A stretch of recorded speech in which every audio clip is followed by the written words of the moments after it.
विकास की राजनीति ने आज गुजरात को कहां से कहां पहुंचा दिया।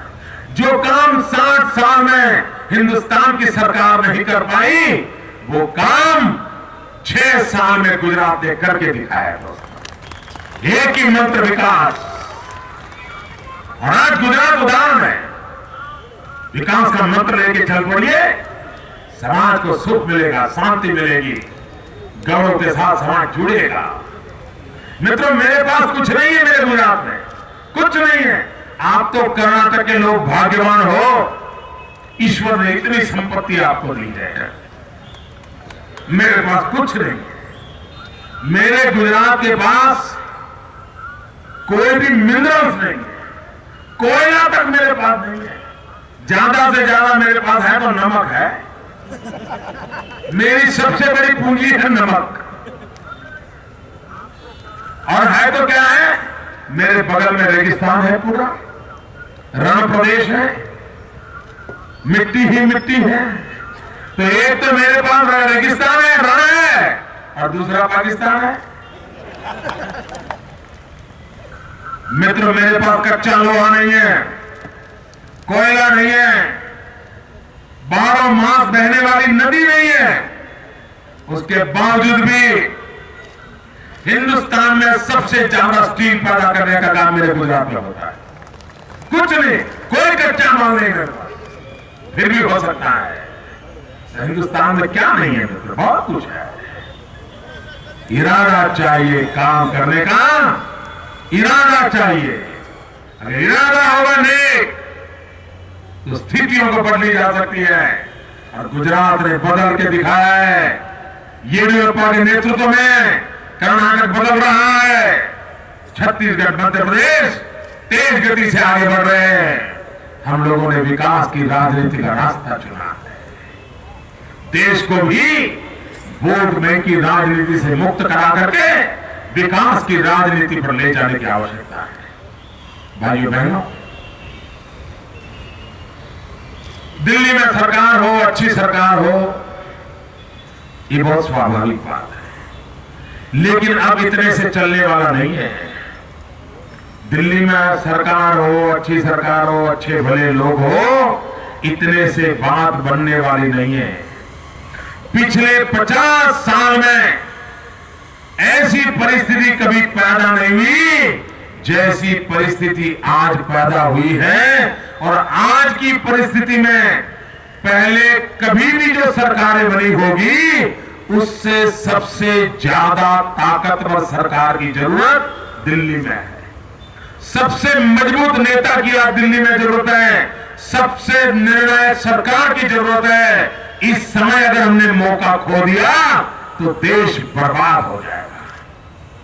आप देखिए, मेरी तरफ नजर कीजिए, आप देखिए हिंदुस्तान के ऊपर नेपाल।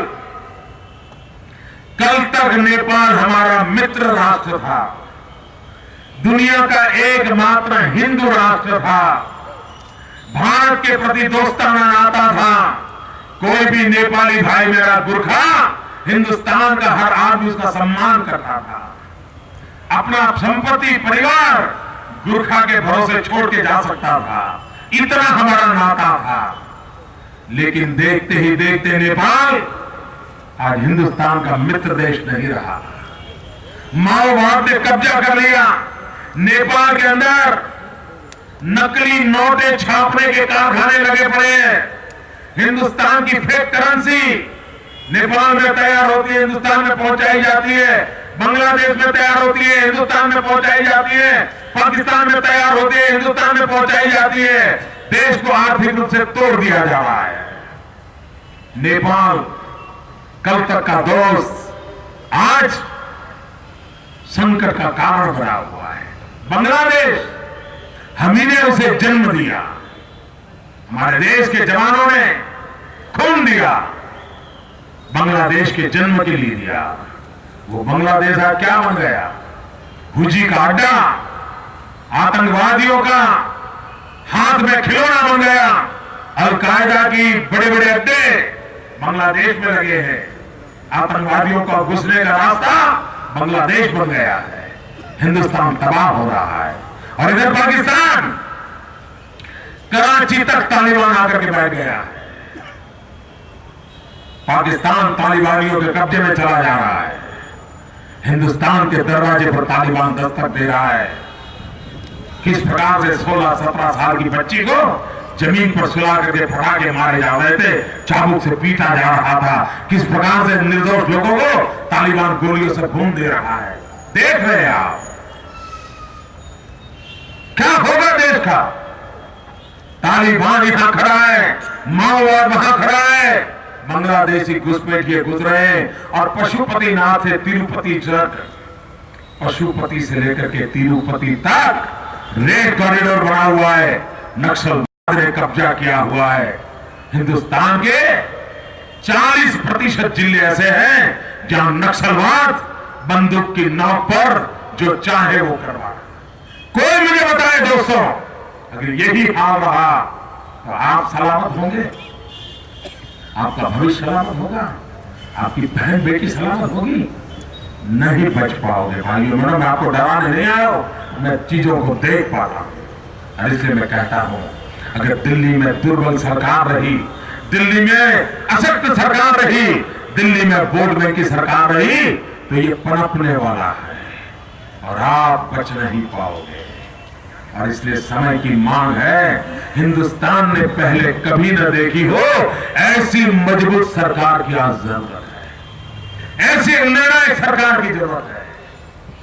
ये निर्णय अगर करने में चूक गए तो देश बहुत बड़े संकट में आ जाएगा। तो सुरक्षा के कारणों से, पड़ोस के देशों की स्थिति के कारण से और भारत के अंदरूनी जो हालत बनी है उसके कारण से देश में सशक्त सरकार होना जरूरी है। दूसरी तरफ अंतर्राष्ट्रीय मंदी का दौर चल रहा है। दुनिया में भयंकर मंदी का दौर आया है। पता नहीं अमेरिका का कल क्या होगा, कहना कठिन है। हिंदुस्तान के होनहार नौजवान अमेरिका छोड़ करके वापिस आ रहे हैं। हिंदुस्तान के करोड़ों नौजवान बेंगलुरु में, हर तीसरा नौजवान बेरोजगार हो गया, देखते ही देखते बेरोजगार हो गया। ऐसे संकट की घड़ी में है कोई जो हिंदुस्तान को संभाले? क्या ये डॉक्टर मनमोहन सिंह जी संभाल पाएंगे? ये मैडम सोनिया जी संभाल पाएगी? मित्रों, मैंने अपनी आंखों से देखा है। मेरा गुजरात जैसा छोटा प्रदेश, मंदी के सामने लड़ाई मैंने जारी की। मैंने तय किया मैं स्थितियों को बदलूंगा और देखते देखते मेरे राज्य में बदल दी। Vibrant Gujarat global investor summit किया। दुनिया के देश के लोग आए मेरे हम पूंजी निवेश के लिए।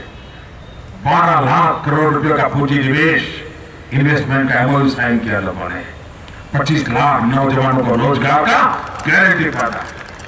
और दिल्ली करोड़ों की तादाद में नौकरी की छुट्टी हो रही है, नौजवान बेरोजगार हो रहे। ऐसे हालत में यह आर्थिक संकट के समय देश को कौन बचाएगा? ये नहीं बचा सकते। और इसलिए भाइयों बहनों, मैं पढ़े लिखे लोगों से प्रार्थना करता हूं, आप वोट दे इतना इनफ नहीं है, आप लोगों को वोट देने के लिए प्रशिक्षित करें। मैं मीडिया के मित्रों को कहना चाहता हूं, ये चुनाव सिर्फ आपके लिए खबरों का कारण न बनना चाहिए। देश के भाग्य को बनाने में मेरे मीडिया के मित्र भी भागीदार बने, वे इनिशिएटिव ले, देश को प्रशिक्षित करें। मित्रों, मन की पीड़ा बोल रही है। मैं सत्ता में बैठा हूं, मैं जानता हूं संकट कितना गहरा हो रहा है, इसलिए मैं समझाने आया हूं आपको। देश को ऐसे और सहाय नहीं छोड़ा जा सकता। आम आदमी क्या करेगा? गरीब आदमी कैसे जिएगा? किसके भरोसे जिएगा?